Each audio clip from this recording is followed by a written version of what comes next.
Hi எல்லாருக்கும் வணக்கம். நம்ம அழகே அழகு சீரியலில் சுரேஷும் அழகுமதியும் ரூமில் ஒன்றா கட்டி பிடிச்சிருக்காங்க. ரெண்டு பேரும் கட்டி பிடிச்சிருக்கிறதே சாத்தியமில்லை. இதில் ரெண்டு பேரையும் ஒன்றா சேர்த்து வச்சு தங்கராஜ் பார்த்துட்றாரு. இதுக்கு மேலேயும் சுரேஷ் அழகுமதியோட ஒன்றா இருக்கிறத தங்கராஜ் விட்டு வைப்பாரா? நம்ம சுரேஷும் அழகுமதியும் எப்படி ஒன்று சேர்ந்தாங்க? தங்கராஜ் இதை எப்படி விட்டு வைப்பாரு? தெரிஞ்சுக்கிறதுக்கு முன்னாடி இந்த வீடியோக்கு ஒரு லைக் போட்டுக்கோங்க. ஸோ பார்த்தீங்கன்னா சுரேஷை கூப்பிட்டு வச்சு பாக்கியராஜ் ஒரு ஹோட்டலில் சாப்பிட்டுக்கிட்டே தெளிவாக பேசிக்கிட்டு இருக்காரு. நீ அந்த பொண்ணோட மனசு விட்டு பேசு. அந்த பொண்ணு இறங்கி வராமலா உன்னை கல்யாணம் பண்ணிக்கிறதுக்கு சம்மதிச்சிச்சு. அந்த பொண்ணு கூட பேசி நம்பிக்கை வர மாதிரி நடந்துக்கோ. அப்போ தான் உன் வாழ்க்கை சந்தோஷமாக இருக்கும், எல்லாமே சரியாகும் அப்படின்னு பாக்கியராஜ் சொல்கிறத கேட்டு சுரேஷும் யோசிக்கிறாரு. தங்கராஜ் மாமா கல்யாணமான அன்னைக்கு என்ன சொன்னார்? பொண்ணுங்களை கைக்குள்ளே போட்டுக்கிறது ரொம்ப ஈஸிடா. வெளியே கூட்டிகிட்டு போ, பார்க்கு, பீச்சு, ஹோட்டல்னு கூட்டிகிட்டு போ, அவங்க அதுக்கே அடங்கி போயிடுவாங்க. அதுக்கப்புறமா நீ கேட்குறத சொல்கிறத அவங்க செய்வாங்க அப்படின்னு தங்கராஜ் சொன்னார். இப்போ பாக்கியராஜ் ஹோட்டலுக்கு கூட்டிகிட்டு வந்து நம்பிக்கை வர மாதிரி நடந்துக்கோ, அந்த பொண்ணுக்கு மனசு விட்டு பேசு அப்படின்னு சொல்கிறாங்க. எல்லாருமே ரொம்ப ஈஸியாக சொல்கிறாங்களே, நம்ம கொஞ்சம் அழகுமதியை ஏமாற்றி பார்ப்போமா அப்படின்னு சுரேஷ் முடிவு பண்ணுறாரு. பார்த்தீங்கன்னா பாக்கியராஜோட சுரேஷ் வீட்டுக்கு போய் அன்னைக்கு நைட்டு ரொம்ப சீக்கிரமாக ரூமுக்கும் போயிடுறாரு. நம்ம அழகுமதி கிட்ட நீ இனிமேல் கட்டிலே படுத்துக்கலாம், கீழெல்லாம் படுக்க வேண்டியதில்லை, நான் ஒரு ஓரமாக படுத்துக்கிறேன், நீ ஒரு ஓரமாக படுத்துக்கோ அப்படின்னு பொறுமையாக பேசுகிறாரு. அழகுமதிக்கு ஒரே ஆச்சரியம், என்னடா இது மறுபடியும் வந்து சண்டை போடுவார்னு பார்த்தா சீக்கிரமே வீட்டுக்கு வந்ததோடு இல்லாமல் என்னையும் கட்டிலில் படுக்கிறக்கு ஒத்துக்கிட்டாரு. இவர் என்ன ஒத்துக்கிறது? நான் கட்டிலில் படுக்கிறது இஷ்டம் இருந்தால் கட்டிலில் படுக்கட்டும், இல்லை வெளியே போய் படுக்கட்டும் அப்படின்னு நம்ம அழகுமதி ஒரு ஓரமாக கட்டிலில் படுக்கிறாங்க.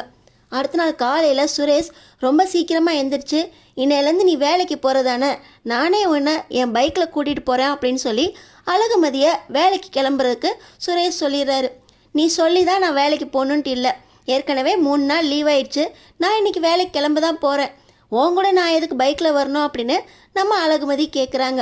நான் தான் கொண்டு போய் விடுறேன்னு சொல்கிறேன்ல, வா, உன் வண்டியும் இப்போ உங்கள் வீட்டில் தானே இருக்குது, இங்கேருந்து உன் காலேஜு ரொம்ப தூரம், நான் வீட்டில் சும்மா தான் இருக்கேன், நானே கூட்டிகிட்டு போய் விடுறேன், வண்டியை ஸ்பீடாலாம் ஓட்ட மாட்டேன் அப்படின்னு சொல்லி நம்ம அழகுமதி கிட்ட சுரேஷ் இறங்கி வந்து நானும் கிளம்பியிருக்கேன், நீயும் சீக்கிரம் கிளம்பிடு அப்படின்னு பேச அழகுமதிக்கு ஒரே ஆச்சரியமாக இருக்குது. இவர் நேற்று நைட்டும் ஒரு மாதிரி பேசினாரு, இன்றைக்கி ஒரு மாதிரி பேசுகிறாரு அப்படின்னு அழகுமதி சரி சரி என்ன ஆனால் என்ன, நம்ம காலேஜ் போகிறதுன்னு முடிவாயிடுச்சு, ஒழுங்காக ஓட்டினா அவர் கூட போவோம், இல்லை ஆட்டோவில் நம்ம பாட்டு இறங்கி போவோம் அப்படின்னு அழகுமதியும் ஒத்துக்கிறாங்க. கரெக்டாக அழகுமதி கிளம்பி வந்து நிற்கும்போது சுரேஷ் வண்டியை ரெடி பண்ணிவிட்டு வந்து ஏறு அப்படின்னு சொல்ல எல்லாருக்குமே ஒரே ஆச்சரியம். நேற்று வரைக்கும் எலியும் பூனையுமா அடிச்சுக்கிட்டவங்க இன்றைக்கி மறுபடியும் வண்டியில் போகிறாங்க, எங்கே கிளம்புறாங்க அப்படின்னு ராஜலட்சுமி யோசிச்சுக்கிட்டு இருக்க. அம்மா, இவளை கூட்டிகிட்டு போய் காலேஜில் ட்ராப் பண்ணிட்டு வரேன், நான் வீட்டில் சும்மா தானே இருக்கேன், அப்படியே கூட்டிகிட்டு கூட வந்துடுவேன் அப்படின்னு சொல்லி ராஜலட்சுமி கிட்ட நம்ம சுரேஷ் சொல்லிக்கிட்டு இருக்க. நம்ம அழகு மலர் பார்த்திங்கன்னா டிஃபன் பாக்ஸ் எடுத்துகிட்டு வந்து இந்த மதி நீ இதை விட்டுட்டு போயிட்டா அப்படின்னு சொல்ல தேங்க்ஸ்க்கா அப்படின்னு நம்ம அழகுமதியும் சொல்லிவிட்டு மாமனார் மாமியார்ட்டையும் சொல்லிவிட்டு அழகுமதி நம்ம சுரேஷோட வண்டியில் பின்னாடி உட்காடுறாங்க. ஒழுங்காக போங்க, இல்லாட்டினா நான் பாட்டு இறங்கி போயிடுவேன், இங்கேருந்து தெரு தாண்டுற வரைக்கும் தான் உங்களுக்கு லிமிட், அதுக்கு மேலே நான் பாட்டு என் வழியை பார்த்து போயிடுவேன், நீங்கள் பாட்டு அப்புறம் உங்கள் வழியை பார்த்துட்டு போக வேண்டியதான் அப்படின்னு சொல்ல உட்காரு, ஒழுங்காக ஓட்டுறேன்னா பார்த்துக்கோ அப்படின்னு சொல்லிட்டு சுரேஷும் ஹெல்மெட்டை மாட்டிட்டு அவர் பாட்டு வண்டியில் போகிறாரு. இன்றைக்கி பார்த்தீங்கன்னா சுரேஷ் ஒழுங்காக மெதுவாகவே வண்டி ஓட்டுறாங்க. அழகுமதியும் சைடில் பிடிச்சிருந்தாலும் எந்த ஒரு ஆட்டமுமே வண்டி காணலை. சரி சரி இன்றைக்கி ஏதோ கொஞ்சம் நல்ல மூடில் இருக்கார் போல அப்படின்னு நம்ம அழகுமதியை காலேஜில் இறக்கி விடுற வரைக்கும் அவங்களும் அமைதியாக வராங்க. நான் உன்னை சாயந்தரம் வந்து பிக்கப் பண்ணிக்கிறேன் அப்படின்னு நம்ம அழகுமதி கிட்ட சொல்லிவிட்டு சுரேஷ் நேராக தங்கராஜ் வீட்டுக்கு போகிறாரு. ஆனால் பார்த்தீங்கன்னா தங்கராஜ், இன்றைக்கி நான் உன் மாமனாரோட பேச போகிறேன்டா, அதுக்கப்புறம் உன் வேலை கண்டிப்பாக உனக்கு கிடைச்சிரும் அப்படின்னு தங்கராஜ் சுரேஷ்கிட்ட சொல்ல ரேவதி என்னதான் நடக்குதுன்னு பார்ப்போம், அழகுமதி உங்களையே போயான்னு சொன்னவ, எல்லார் முன்னாடியும் வச்சு கேஸை வாபஸ் வாங்க மாட்டேன்னு சொன்னவ, இப்போ அவங்க அப்பா சொன்னால் மட்டும் கேட்டுருவாளா அப்படின்னு ரேவதி மனசுக்குள்ளே நினச்சிக்கிட்டு போயா அப்படின்ட்டு போயிடுறாங்க. இப்போ சுரேஷ், மாமா நீங்கள் ஒரு பிளான் ஒரு பக்கமாக நடத்திக்கிட்டு இருங்க, நான் ஒரு பிளான் போட்டிருக்கேன், எது முன்னேறுதுன்னு பார்ப்போம் அப்படின்னு சுரேஷ் மனசுக்குள்ளே நினச்சிக்கிட்டு சரிங்க மாமா, நான் எப்படியாவது காக்கி சட்டை போட்டால் போதும் அப்படின்னு சுரேஷ் சொல்லிடுறான். பார்த்தீங்கன்னா அன்னைக்கு சாயந்தரம் அழகுமதியை கூட்டிகிட்டு வர்றதுக்கு டைம் ஆயிடுச்சா அப்படின்னு சொல்லிட்டு தங்கராஜ் மாமா கிட்ட நான் வீட்டுக்கு போகிறேன்னு பொய்யையும் சொல்லிட்டு சுரேஷ் கிளம்பி அங்கே காலேஜுக்கு போகிறான். இன்னொரு பக்கம் பார்த்தீங்கன்னா தங்கராஜ் நேராக ராமமூர்த்தி வீட்டுக்கு போகிறார். அங்கே பார்த்தீங்கன்னா ராமமூர்த்தி மாத்திரையெல்லாம் போட்டுட்டு அரை மயக்கத்தில் தான் கிடக்காரு. இந்த நேரத்தில் காஞ்சனா தங்கராஜ் உள்ளே வந்தோடனே வாங்க வாங்க உட்காருங்க, அவர் தூங்கிக்கிட்டு இருக்காரு, நான் கூப்பிட்டு வரேன் அப்படின்னு சொல்லி ராமமூர்த்தியை கூப்பிட்டு வர தங்கராஜ் பாருங்க என்ன பொண்ணு வளர்த்து வச்சுருக்கீங்க, கல்யாணமும் முடிஞ்சிருச்சு, ஆப்ரேஷன் பண்ணி நீங்களும் நிம்மதியாக வீட்டுக்கும் வந்து படுத்திருக்கீங்க, உங்கள் வேலையெல்லாம் நல்லபடியாக தான் முடிஞ்சிருச்சு, ஆனால் எனக்கு தான் இன்னும் வேலையே ஆகலை. தங்கராஜ் சொன்னால் உங்கள் பொண்ணு கேட்க மாட்டாளே, என்ன பண்ணுறது, நான் சுரேஷோட கேஸை வாபஸ் வாங்குங்கன்னு சொல்கிறேன், ஆனால் உங்கள் பொண்ணு நான் கேஸை வாபஸ் வாங்கினா மட்டும் இவர் காக்கி சட்டை போட்டுருவாரா, அதெல்லாம் கேஸை வாபஸ் வாங்க முடியாது, அவர் மேலே என்கொயரி நடக்குதுல்ல அதை பார்த்துக்கிட்டோம் அப்படின்னு ரொம்ப கூலாக பேசுகிறா.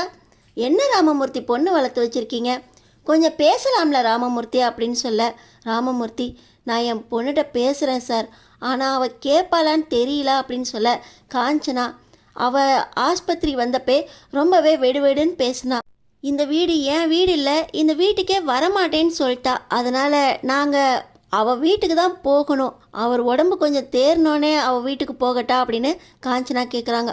ஆனால் ராமமூர்த்தி என்ன காஞ்சனா நீ பாட்டு பேசிக்கிட்டு இருக்க, பொண்ணு கேஸை வாபஸ் வாங்க மாட்டேன்னு சொல்லிக்கிட்டு இருக்கு, நம்ம நாளைக்கே அங்கே பொண்ணு வீட்டுக்கு போகணும், எப்படியாவது பேசி கேஸை வாபஸ் வாங்க சொல்லணும், பெரிய மனுஷன் சொல்லிக்கிட்டு இருக்காரு, நீ என்னன்னா வீட்டுக்கு வரமாட்டேன்னு சொல்லிக்கிட்டு இருக்கான்னு காரணம் சொல்லிகிட்டு இருக்கா அப்படின்னு ராமமூர்த்தி சொல்ல தங்கராஜ் ராமமூர்த்தி கிட்ட சரியாக சொன்னீங்க ராமமூர்த்தி, இப்படி தான் எந்த வேலையுமே தள்ளி போடக்கூடாது, டக்கு டக்கு டக்குன்னு ஆகிற வேலையை ஆகிற மாதிரி பார்க்கணும், நான் உங்கள் பொண்ணுக்கு நைட்டோட நைட்டாக கல்யாணத்தை பேசி முடிக்கல, அந்த மாதிரி நாளைக்கே பேசி உங்கள் பொண்ணு நாளைக்கே எஸ்பி ஆஃபீஸ்க்கு போய் கேஸை வாபஸ் வாங்குற மாதிரி பேசணும், என்ன சொல்லணும், நாளைக்கே வாபஸ் வாங்கணும், தங்கராஜ் சொன்னால் நடக்கணும், இல்லாட்டினா என்ன நடக்கும்னு தெரியும்ல அப்படின்னு தங்கராஜ் சொல்ல இல்லை சார் கண்டிப்பாக நான் என் பொண்ணுகிட்ட நாளைக்கு போய் பேசுகிறேன் அப்படின்னு ராமமூர்த்தி சொல்ல சரி சரி ஆப்ரேஷன் ஆயிருக்குல்ல போய் ரெஸ்ட் எடுங்க நான் கிளம்புறேன் அப்படின்னு தங்கராஜ் கிளம்ப ஏய் போய் காஃபி எடுத்துகிட்டு வாடி அப்படின்னு சொல்ல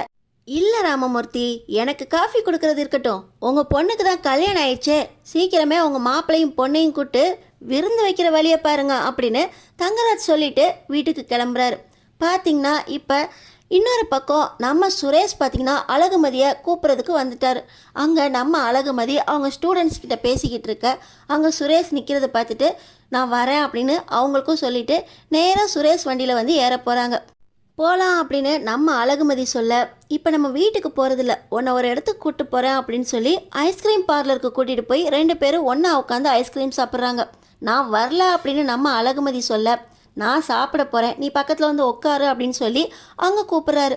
உங்களோட என்ன நினச்சிக்கிட்டு இருக்கீங்க, வண்டியில் ஏறுன்றீங்க, பார்லருக்கு கூட்டிகிட்டு போகிறீங்க, என்ன நினச்சிக்கிட்டு இருக்கீங்க அப்படின்னு அழகுமதி கேட்க அமைதியாக இரு அழகுமதி, நான் பொறுமையாக இருக்கிற வரைக்கும் தான் இதெல்லாம் சேஃப், என்ன ரோட்டில் கத்த வைக்காதா அப்படின்னு சுரேஷ் சொல்லவும் அழகுமதியாக அமைதியாகிடுறாங்க.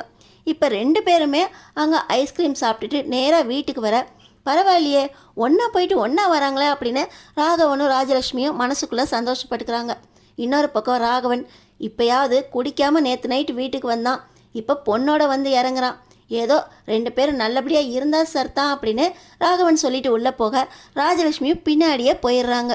இப்போ நம்ம சுரேஷும் அழகுமதியும் உள்ளே போகிறாங்க. அழகுமதி பார்த்திங்கன்னா கொஞ்சம் வெளியே இருக்கீங்களா, நான் ட்ரெஸ் மாற்றணும் அப்படின்னு சொல்லி நம்ம அழகுமதி சொல்ல சரி சரி நான் வெளியே போகிறேன் அப்படின்னு சொல்லி நம்ம சுரேஷ் வெளியே போகிற மாதிரி போயிட்டு கதவை மூடுறாரு. மூடினவர் லாக் பண்ணல. பார்த்திங்கன்னா அழகுமதி அப்போ தான் சாரி அவுக்க போக இப்போ நம்ம சுரேஷ் பார்த்திங்கன்னா வேகமாக போய் கட்டி பிடிக்கிறாரு. அவருக்கும் சுத்தமாக விருப்பமே இல்லை, கொஞ்சம் நம்பிக்கை வர மாதிரி நடந்துக்கோ அப்படின்னு நம்ம பாக்கியராஜ் சொல்லியிருக்காரு, ஏதாவது பண்ணணுமே, இவ ஐஸ்கிரீம் பார்லர் கூப்பிட்டு போனால் கூட ஐஸ்கிரீம் சாப்பிட மாட்டேன்னு அடம் பிடிக்கிறா, வண்டியில் ஒன்றா வரமாட்டேங்கிறா, சரி கட்டி பிடிப்போம் அப்படின்னு சொல்லி தான் இந்த சுரேஷ் கட்டி பிடிக்கிறாரு. பார்த்தீங்கன்னா தங்கராஜ் நேராக ராமமூர்த்தி வீட்டிலேருந்து இந்த வீட்டுக்கு தான் வந்திருக்காரு. ரூம் மூடி இருக்கிறத பார்த்து டேய் சுரேஷு அப்படின்னு கதவை தட்ட போக கதவை திறந்துருக்கதை பார்த்துட்டு கதவை திறந்தா இங்கே 2 பேரும் கட்டி பிடிச்சிட்டு நிற்கிறாங்க. தங்கராஜ் டேய் சுரேஷு அப்படின்னு ஆச்சரியத்தோடு இருக்க மாமா ஒன்றும் இல்லை மாமா இதை வந்துடுறேன் அப்படின்னு சொல்லிட்டு அழகுமதியை தள்ளி விட்டுட்டு அவர் பாட்டு தங்கராஜை கூட்டிகிட்டு வெளியே போயிடுறாரு. இப்போ பார்த்தீங்கன்னா தங்கராஜுக்கு சுரேஷ்கிட்ட என்ன கேட்குறதுனே தெரியல. டேய் என் கூட வாடா மாப்பிள அப்படின்னு கூட்டிக்கிட்டு நேராக சுரேஷை கூட்டிக்கிட்டு தங்கராஜ் காரில் ஏறிடுறாரு. இப்போ பார்த்தீங்கன்னா நம்ம அழகுமதி முகம் ஃபுல்லாக சரியான கோவம், என்ன பண்ணுறதுனே தெரியல. கதவை டம்முன்னு மூடிட்டு கட்டிலில் உட்காந்து கோவமாக இருக்காங்க. தங்கராஜ் காரில் போகும்போது, சுரேஷ் நீயாடா இது, அழகுமதி மேலே அவ்வளோ கோவமாக இருக்கேன்னு, இப்போ என்னடா நடந்துச்சா அப்படின்னு கேட்க, சுரேஷ் எல்லாம் சரியாக நடந்துக்கிட்டு இருந்துச்சு மாமா அப்படின்னு தங்கராஜை சமாளிக்க, அடுத்தடுத்து என்ன நடக்க போகுது தெரிஞ்சுக்கிறதுக்கு நம்ம சேனலை சப்ஸ்கிரைப் பண்ணி தொடர்ந்து பாருங்கள்.